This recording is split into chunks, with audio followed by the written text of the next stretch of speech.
To start us off, when we talk about universal human rights, are we all using the same definition? We probably aren't all using the same definition, but we absolutely could and should be using the same definition because there is one fount to look to, and that is, and many people will have heard of it, the Universal Declaration of Human Rights. Takes us back to 1948 at the United Nations, and think about that moment in history. It's a pretty raw, turbulent, fearful time. We've just been through the carnage of World War II. We're trying to understand and cope with the absolute utter horror of the Holocaust. And governments come together. First, they create and establish the United Nations, and in that, amongst other things, set protecting and respecting human rights as one of the primary purposes of this new world body. That had never been done globally before. And then a few years later, in 1948, drafted and adopted the Universal Declaration of Human Rights.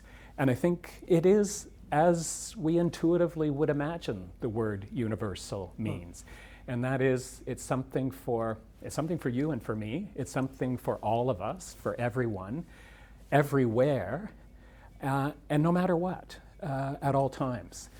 That's the sense of universality, that it's something transcendent that extends to everyone and everywhere, and always matters.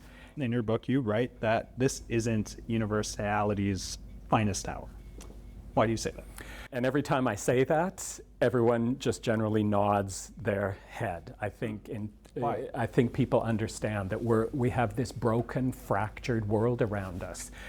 Certainly, the mass atrocities that seem to be picking up pace. And we've got genocide unfolding in Gaza. We've got Russia's invasion, illegal, unlawful invasion of Ukraine. We have a devastating humanitarian and human rights crisis in the midst of civil war in Sudan. And then there's Afghanistan, and there's the Rohingya crisis, and there's Venezuela, and on goes the list. We've got the climate crisis, which I think that sense of this not being universality's finest hour could not be more urgent when we think of the climate crisis, because here we've got something that is actually challenging our very survival, our planet's very survival. We've got the rise of hate, disinformation, lies, divisiveness, polarization, and it permeates our politics, it permeates society. I think in many respects it feels like we're becoming fearful of one another. We don't know how to talk to one another. Where does that leave us when it comes to something like universality? And the list can go on, but that's just a sense of how fractured this world is right now. Alex, you were the Secretary General of Amnesty International Canada for 20 years. How would you respond to those who are, at the moment, with the examples that you've given, are quite skeptical of how much human rights organizations can actually move the needle? First, I would say that everyone who has their doubts has every reason to be doubtful and skeptical. Just look around us. Of course, we have so much human rights challenge and crisis in our world. Why wouldn't all of us, including those of us who are human rights activists, be filled up with that? I would certainly want people to be assured, and maybe let's use 1948 to now as our kind of time span. There has been enormous progress. I mean, we're focusing on this fractured, deteriorating world and the collapse of the international rules-based order, et cetera. But from 1948 to 2025, there has been immense human rights change in our world, everywhere, and we can't protect that. Even to start with something like the equality rights of women, to imagine where we were everywhere, certainly here in Canada in 1948 compared to 2025, the equality rights of the 2S LGBTIQ plus community. There's enormous progress that has enshrined human rights meaningfully in constitutions and laws. All of that progress, always important to note, has come from the people, from communities, from struggle, from rights holders who have pushed the dial and the needle. The reason that we still have this sense of failure is we've not truly embraced what universality is all about. It's the first word in that declaration, Universal Declaration of Human Rights. It was really supposed to be all about that. But we have not embraced a sense of universality in our world. And I'm not just pointing my finger at the governments and corporations and power elites when I say that. I am pointing my finger there, but I'm not only pointing my finger there. This is about all of us. In various different ways, we've gone along, maybe we've even very deliberately in our own lives made choices and decisions where we have excluded, where we have looked away from the rights of others. And that is what, number one, has to shift, but number two, can shift. And it can shift for perhaps one very fundamental reason. It speaks to something that is innate in all of us. Even in a world of violence and cruelty and exploitation, we all also have a sense of common humanity. I want to put a little focus on us here as a nation, Canada. We have a lot of discussions at TVO over the years about Canada's place in the world. There's been a growing sentiment that Canada, as a middle power, fails to punch above its weight. If you were to grade us, how are we doing in human rights? I would give us a C right now, maybe even a C minus. And I say that with a sense of sadness and dismay because there are times in the past when I would have given us a B plus or an A minus. Because I think Canada has had some notable contributions to the world stage. You think back to the late 90s, early 2000s, for instance, when Canada led in banning landmines, in protecting child soldiers, in establishing the International Criminal Court. Huge breakthroughs that the legacy of which are still with us today. But you really have to look that far back. That's 25 plus years now for those golden moments. And so, yes, we are now punching, if maybe back in those days we were punching a bit above our weight, I would say we're now punching below our weight. I'm hard pressed to point to something that Canada is bringing to the world stage when it comes to human rights that we should all feel a sense of pride about. We're there, we're in discussions, we vote the right way on numbers of resolutions at the United Nations, not always. We're not leading the charge. We're not using our political and diplomatic capital to advance a bold new human rights initiative at a time when we are desperately in need of such. And we can be that. We have been that in the past. And there are other countries that don't have the heft and influence that Canada does. People talk a lot about what Norway does in sort of global human rights and humanitarian spaces with, about a tenth the population of Canada.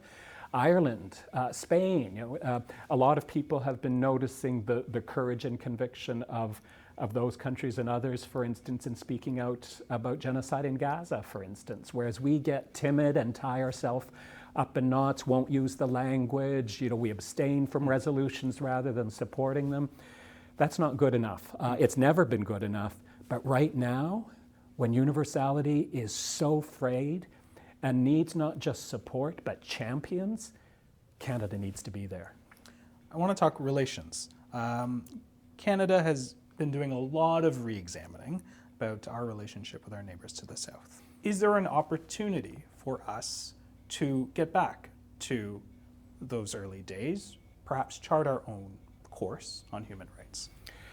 So obviously with the Trump administration, we do not have a partner when it comes to human rights, quite the opposite. We have a longtime ally that is now perhaps in many ways more than any other country in the world contributing to the decimation of this notion that the human rights promise is universal, is stripping it away from millions of people within the United States and is eviscerating the universal human rights promise on the world stage. And we're staying silent in the face of most of that. We're obviously very preoccupied with our economic relationship, and I do not underestimate that. I know how significant and important that is. This is, of course, that moment where we're needing to reach out to other partners, new partners around the world, not just to increase our trade relationship with them, but to jointly reach out and say, how do we come together to make sure that we are a bulwark for the universal human rights promise at a time when it's coming undone? Something that you talk about, safe third country agreement. For people who aren't familiar with that, what is that and why is that something that you say needs to go? So the Safe Third Country Agreement deals with refugee protection, and it's an agreement that Canada and the United States entered into over 20 years ago. And it's had various different phases to it, but essentially it has more or less shut down access to refugee protection in Canada for refugees who pass through the United States and then try to cross the Canada-US land border to be able to make a refugee claim here. The agreement's premise is that Canada and the US both have refugee protection systems that meet international standards. I've always disagreed with that when it comes to the United States, long before Donald Trump, but nonetheless, that's the premise, such that in order for there to be a responsible, equitable approach to refugee protection, refugees should be expected to make their claim in the first country that they pass through. There have been many, many problematic chapters, even under George Bush, even under Barack Obama, even under Joe Biden when it comes to refugee protection in the United States and whether it truly does meet those international standards.